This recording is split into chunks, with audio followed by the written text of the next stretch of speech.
Welcome to Life Planning 101, brought to you by Smart Money Group and Kennedy Financial Services in Eastland, Texas. Tune in every week as we share important information to help you and your family live life on purpose. Insurance, investments, legacy and tax planning, and much more.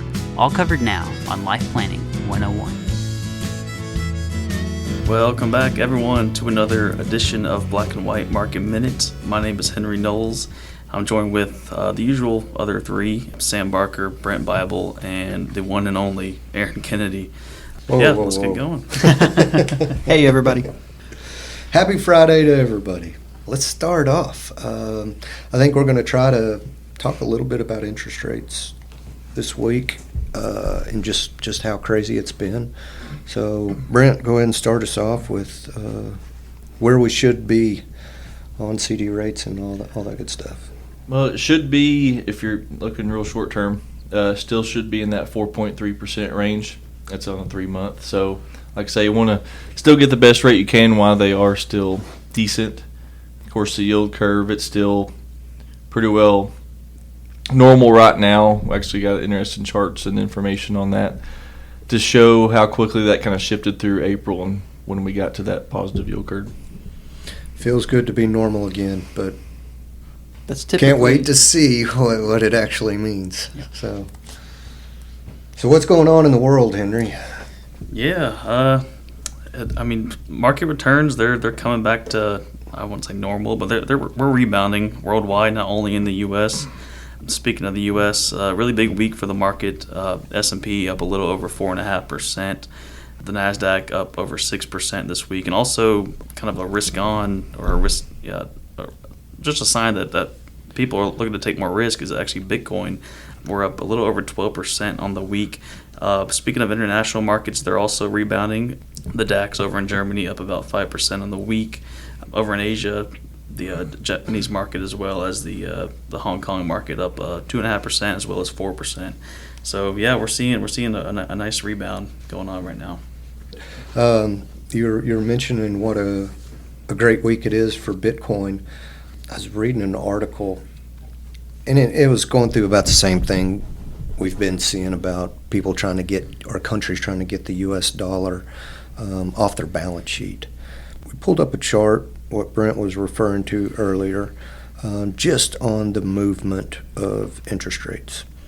And just very, very short-term, last 3 months, all short-term interest rates here in the U.S. have dropped, and they've dropped big. They're down about 10%, where long-term treasuries, like the 30-year, are actually up too.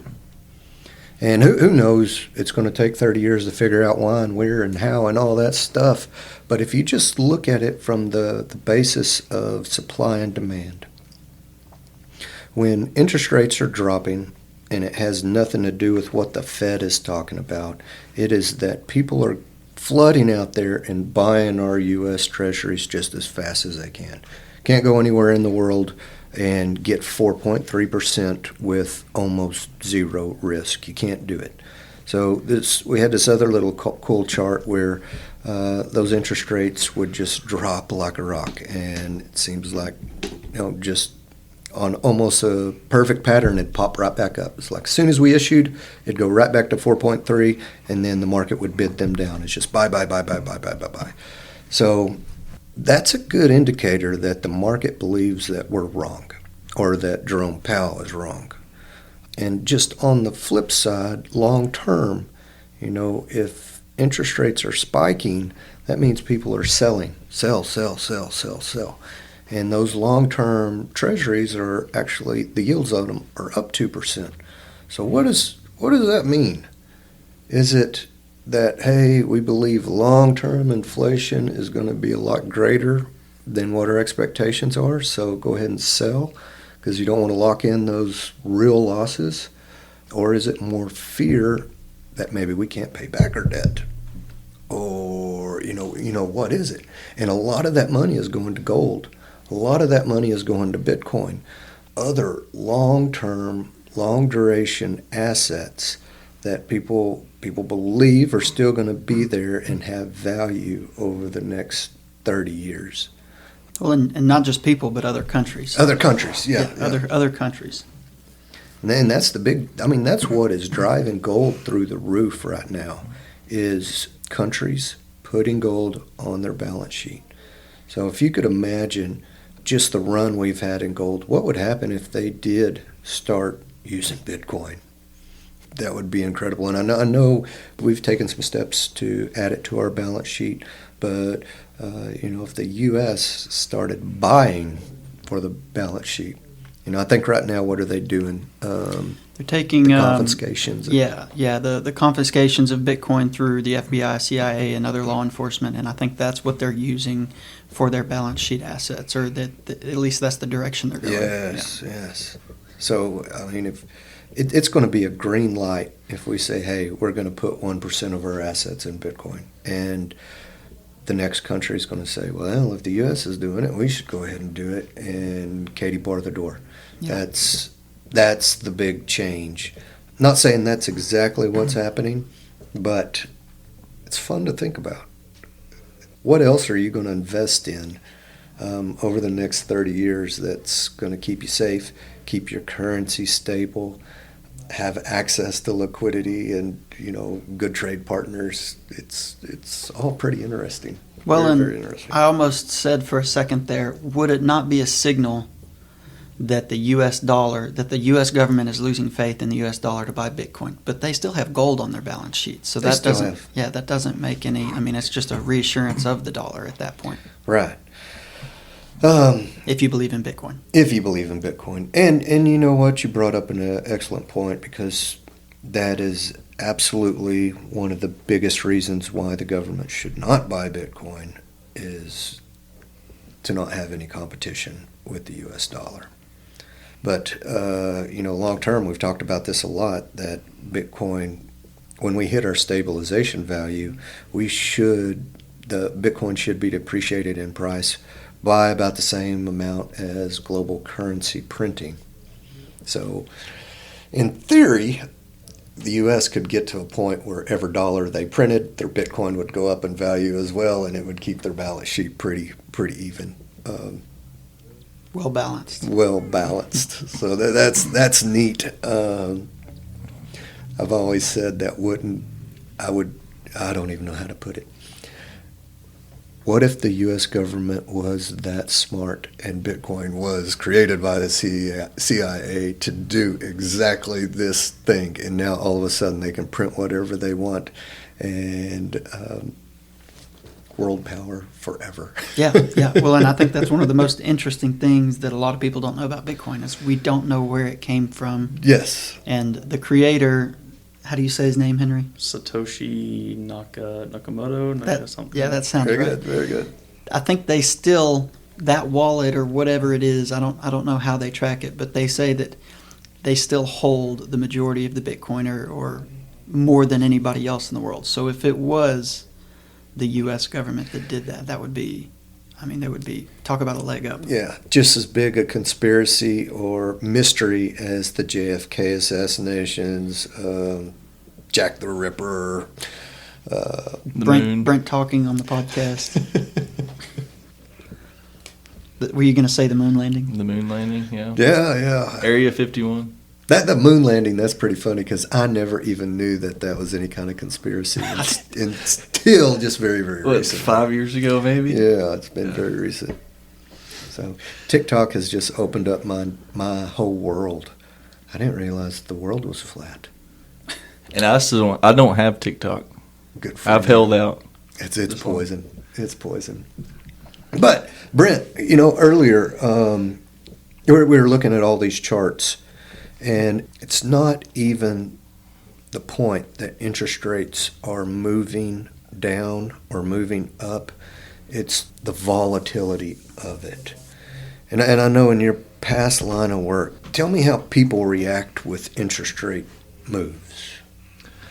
Well, if you just link it directly to banking or lending, obviously when the rates are low, that's when people want to buy or refinance, or you can go back to really 2021 was really the peak of, home purchases. It was really moving because rates were so low. I know I financed a home at that time at 2.875. I know just short, and rates had went up a little bit at that point. I know my brother not long before that financed at 2.25. So Wow. we were, you look at financing. We were a smaller bank. We had a company that we would go through for permanent financing, essentially like a middleman that would sell the loans. And they were so busy that they extended rate locks out to 90 days. So I mean, that shows you the reaction to what rates do in general. That's just one aspect of it, but obviously you're never going to take the human emotion out of anything, so that they're going to react accordingly. Yes, absolutely. And when money is cheap, and that's all interest rates are, is the cost of money. When money's cheap, just like anything else, people use it, people spend it, people buy it. It's incredible. Yeah, people are going to spend when it's cheap. Yes. They're going to spend. You even look at something as simple as like recreational vehicles. People were buying RVs for outrageous prices, and then they were stuck with them. Yes. After it all slowed down, and kind of having that buyer's remorse didn't happen right after the shaking of the hand. It happened 2 years later of like, what did I do? I got this. Yes. I got this. I guess you can call it an asset that depreciated heavily that I thought I was. That you paid a premium for. I just wanted to spend money because I thought things were down. I don't know. Cheap money. I don't want anybody to think that I put this in anybody's portfolio, but I personally own Polaris, the little Rangers, four-wheelers, and that kind of thing. Fantastic little product, and everybody and their dog had one. And a whole new world opened up where it was okay to go spend $20,000 on a four-wheeler, or even more than that. And I was like, whoa. And my idea was, what are those little bikes that you can find on college campuses and that kind of thing. My idea was we were going to get to a point sometime where Polaris is going to have some kind of vehicle for intercity travel. Not very much what Tesla is trying to do, but cheap transportation that anybody can use, and not disposable, but easy for a municipality to come and implement. I still think it's plausible, but not where interest rates are at 7% or anything like that. That $20,000, $30,000 Ranger is kind of expensive today. You look at these companies, Polaris, you can go to the Japanese companies, Yamaha, Kawasaki, they all have their own financing now. So it's easy to go find you some debt. Oh, I like that $40,000 UTV. We have our own financing to help you out. We got these promotional rates. It's like, take on this debt, buy. Especially when rates are low, they're pushing those products. Oh, yes. Well, and according to historical standards, rates are not overly high right now. Now, according to what we're used to, they are relatively high. So if somebody's looking to refinance, to spend some money, what does that look like? Or do y'all expect, I guess, what would cause rates to come back down on the long term? Because people do short-term financing, but if you're out buying a house, you're looking, 5, 10, 30 years. Yes. So what would cause those rates to come down? Is now a good time to be refinancing, since if you consider historically interest rates have been a lot higher? Well, I think if you go back to, I've even heard this example. You go back all the way to the 80s when rates were just ridiculous, and they comparable. Someone told me one time they owned a house then and rates at 15%, and it's like, well, if you look at the inflation, look what a house is worth now compared to 40 years ago at that rate. That's not the same thing. 5 or 6% now, you'd have to really put the numbers together. But I would say if you looked at apples to apples on the inflation value of the home, 5 or 6% now compared to 15%, then probably isn't much different. That's probably very. And so there's a lot of things to look into at that than just straight up like, well, rates were this high. Inflation plays a big part, as we know, in that. Yes, it does. That's what I was going to say. Interest rates will come down with inflation, and I know that's elementary, but my bigger point is the way we live, the technology in our life is going to accelerate. And we're going to get back to the point that we're more in a deflationary environment than an inflationary one. We just got to get to that point where the government doesn't outprint Productivity. the deflationary pressures. And that will suck down interest rates because the market's going to try to get negative again on interest rates. So anybody that has any kind of positive rate on anything, it's going to be worth a lot. But we got to get spending just a little bit under control. I don't know how soon that can really take place. But, oh gosh, I don't want to give anybody any credit to him, but if we look big picture and longer time frame, inflation will have been transitory. But he used it in the wrong term. It's like, well, over the next 100 years, yeah, but I don't buy cars or buy houses over a 100-year time frame. But big picture, it's got to go back down. Got to go back down. I look back to just since in my adulthood since I bought my first home. I mean, people have gotten used to lower rates. I remember it was 2016, I believe, or maybe it's 2017. You could get a 15-year fixed mortgage under 3%. So it wasn't to the extreme of 2021, but people were used to 4% and under on mortgages. And, of course, we know the inflation on homes now. Every basis point of that rate counts. And Absolutely. So, it's like, say, these 5, 6, 7% is a huge deal. Yeah, it creates the frenzy for sure. And we definitely saw that, and we saw a lot of wealth being created by people's homes. It wasn't that different because, we saw it again back in 2008. It wasn't quite because of how low interest rates were at that time, but low interest rates is pretty much easy money, and it was easy money that created the big bubble in 08 as well. And everyone wants their piece of the pie, Yes. And you could go beyond homes. You look at land, look at rural land for that time. People were moving from the cities, looking to move outside, and they were buying this land out here at a premium, And I think so. You can all track it back to demand. Where's the human emotion and where's the demand? Amen. And I am kind of glad that slowed down a little bit, especially out here. Yes, absolutely. Everybody stay away. We'll specify where, from where, but. Let's move on to something else. Let's get to the tariff stuff. I think that's pretty much what's given the market a breather right now. And we're still stuck on China.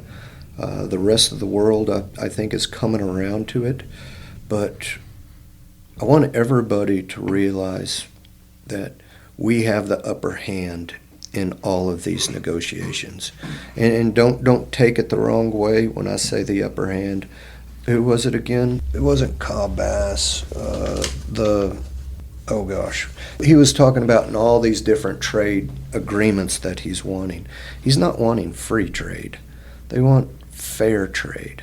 So we've really padded politicians' pockets through the U.S. consumer. And we're really trying to do away with that and get back to the point that, Americans aren't at a disadvantage. And we're not looking to be at an advantage. We want things fair. And we know countries want to protect their most valuable assets. And they should. They absolutely should. So if they have things that they trade that they're the only ones in the world that can do it at that price, we want them to keep that advantage. But we as our country, we don't want to be hurt because of it. Let them keep that advantage, and we can come up with different trade ideas. But let's just keep it fair. So anything I say, just keep that in mind. But the rest of the world is coming around to this idea. China will too. They have to. What was the numbers you were telling me, Sam? Yeah, I've got them right here. So household consumption in U.S. dollars for the United States is almost 19 trillion. And we're just going around the world here. China is just under 7 trillion. And then the next one up after that's Germany at 2.25 trillion. And they trickle down after that. UK is right at 2 trillion and so on and so forth. So the United States consumer takes part in 30 to 34% of the global trade, or the share of the global consumption. And so if you look at it, we are 4 to 5% of the world's population, and we consume or make up of 30 to 34% of the consumption of the world. Good gosh. So what country out there is going to give that up? I mean, the next closest one is China at 11. At 11. And you said a lot of the big countries in Europe were 2? Yeah. We're almost 10 times the size from a consumer basis, or the money that we're spending, versus Germany. So do we really think any of those countries are going to say, oh, 10% tariff? No, I don't want any part of that. Actually, I'm going to keep my 70 to 80% tariffs on it and just ignore this. No, they have to. They have to come around and start leveling the playing field. Who was the company last week just got fined in the EU for privacy? Was it Apple? Apple, and then there was another one. Was it Google? It was Google or Meta. Yeah. I think it was Google this time. Yeah. And that's, you can think about this lots of different ways, but you look at some of the largest assets, the most pristine assets in the world, and where are they? They're right here in the U.S. Europe doesn't have an Apple or a Meta or a Google or any of that, and they're not even looking to build any of that, but they're still taking advantage of our country or our companies. And I don't know if you want to call that little fine a tariff or not, but there's not much difference at all. And that's the stuff that needs to change as well, because as a consumer you still have the right to make choices. Just because Apple says, hey, you need to use Apple Pay, doesn't mean you have to run out there and buy an Apple phone. You can go get something else, but you shouldn't be fining companies because they have that in their software that they built, that they owned, that that they're trying to monetize. So some of that is just crazy. Well, and I think that there was some hesitation for U.S. consumers, and actually the whole world. Who knows? And everybody has their inkling. Was Donald Trump playing 4D chess against the whole world, or was Donald Trump, is he now backtracking his initial stance by lowering some of these tariffs and extending the deadlines and things like that? Regardless of what you think, the whole market loved the idea of lowering the tariffs, extending the deadlines, free market, free trade, and things like that. So regardless of where you stand on why he did it or if it was intentional the whole time, it was a relief. Yes. And that's what's, Henry was talking about the market bounces and what's going on in the world the past week. I mean, it's been a good week to take a deep breath, relax. The world's going to be okay, and things will get back to normal. Yeah. And even when he came back and said, okay, 10% for everybody but China, that doesn't mean that's the cap. I think now there's one-on-one negotiations with every single country, and every single country will know how serious he is, that he's willing to do that to the markets themselves to get a fair deal. So it's going to be interesting. Don't think it's over, but it's going to be fun how this all plays out. But back to China, there's one thing that China has to do in order to make all this work, and it's save face. They have to look good in the eyes of their people. That's one of my questions, is how is Trump going to pull that off, where China looks like they got the better end of the deal, whether they did or not. They have to save face. That part is still up in the air. But they absolutely have to. Their entire country is built off of this industrial sphere. And without that output and selling to other countries, they go downhill too dang fast. They're not built like us where the consumer is spending $18 trillion. Not even close. Their population is so much bigger than ours. The GDP per capita in China for China is so much less. I don't have it in front of me, but it's magnitudes less than the Yes. United States. And they're going to be a stronger country once they can get their population or their entire economy to start looking more like a consumer-led economy. They're going to be better off, but they're not even close to being there yet. You know, it was Apple, I think, that just came out. We were looking at that earlier. They're starting to move some of their production from China over to India. What was that? They're doubling their production in India. Was it like 40 million units just by 2026? No, I think they're going from 40 million to 80 million by the end of 2026, if I read that correctly. Yeah. That was part of China's economy that was being built off of somebody else's back. You know, and those kind of jobs is what helps the people of China have better jobs and be able to consume more. So the longer this war goes on and the more countries say, hey, this is too risky to have most of my production in China, we need to start moving around, it hurts them more and more. Because just like when we were talking about the 30-year treasuries, when companies build these large factories and industrial complexes, they're looking for things that are going to stay around for a long time. And if you're making plans, you don't want to be changing your mind every 2 years or so. You want this to work long term. And when there's risk in the world, like there is right now, people start changing their minds and saying, hey, maybe we need to start moving a little bit of our stuff to Vietnam, Sri Lanka. Where do we need to go where we're very confident that this factory is still going to be producing for us 20, 30 years down the road? So it has been a scary ride, but I think we're on the right path to having some long-term stability. It's just we got to undo a lot of errors that have taken place over the last 50 years or so. And we have to have a direction that we know we're going. Yes. I mean, until there's some idea and some agreements that have been disclosed, everybody's kind of sitting on their hands waiting to make those investments you were talking about. Yes. Oh, disclosure. There's a lot of things coming out now that need to be disclosed. But that's going to be getting back to the conspiracy part. But I think that would go a long ways for citizens of our country is to start hearing the truth about what's really going on in the world. What happens behind closed doors that affects all of us. So lots of neat stuff that is coming down the pipe.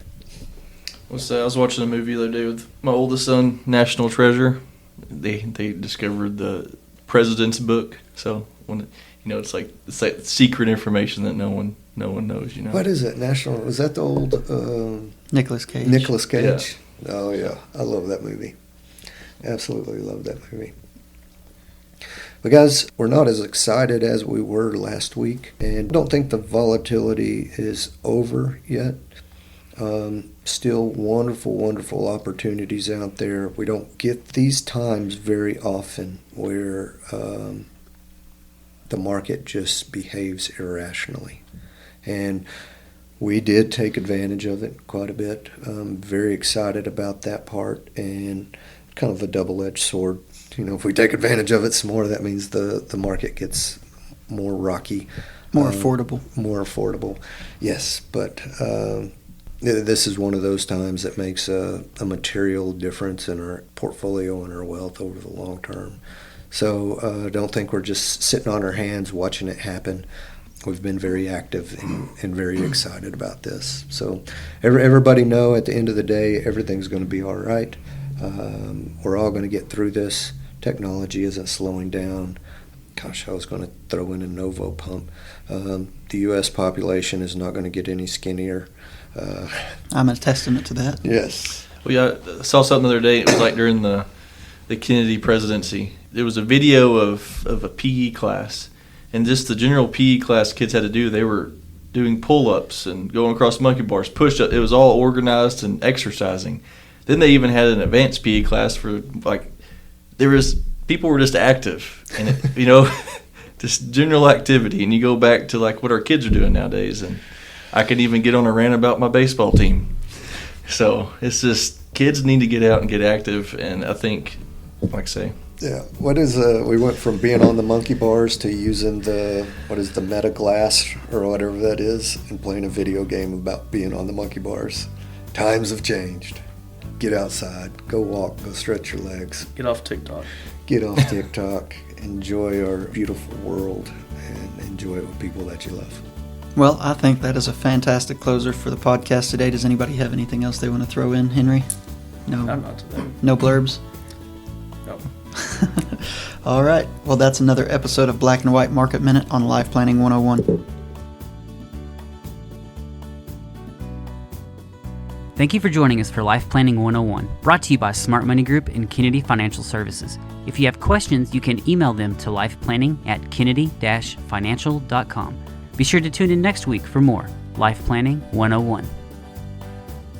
The opinions expressed herein are those of the firm and are subject to change without notice. The opinions referenced are as of the date of publication and are subject to change due to changes in the market or economic conditions and may not necessarily come to pass. Any opinions, projections, or forward-looking statements expressed herein are solely those of the author, may differ from the views or opinions expressed by other areas of the firm, and are only for general informational purposes as of the date indicated. Securities offered through Calton & Associates Incorporated, a registered investment advisor, member FINRA SIPC. Investment advisory services offered through Smart Money Group LLC. Kennedy Financial Services and Smart Money Group LLC are separate entities and are not owned or controlled by Calton & Associates Incorporated.